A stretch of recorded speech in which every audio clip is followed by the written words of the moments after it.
before the divorce, even when I was not living with my ex-husband, when I was living alone, me and the boys in the house, our family home, I realized real quick that I would have to pay all of the bills and expenses.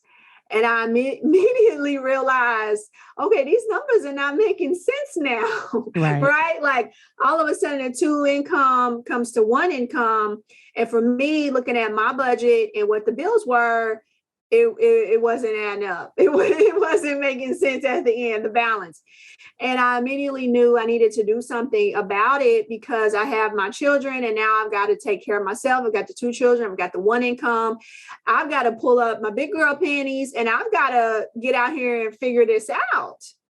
And so that became my mindset. And earlier in the podcast, you said something about how do we get over a mindset of not having enough. And that's where it comes from. It comes from, what's at risk here if I don't? If I do not change my mindset, and if I do not make a decision, and if I do not take an action, what's at risk here? And am I willing to live with that? And I wasn't willing to live with it. And so many people tell me, you're going to sell the family home. You think that's smart with you, not with the children are split between 2 homes now, and then you're going to take the family home away. And I said, it's not a good financial situation for me to be in this house that I cannot afford.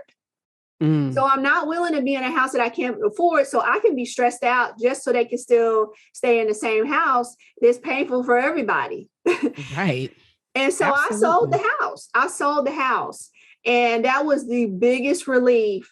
And that was truly closing the door, closing that chapter of divorce. And that really enabled me to start the healing process because I wasn't in that same home anymore.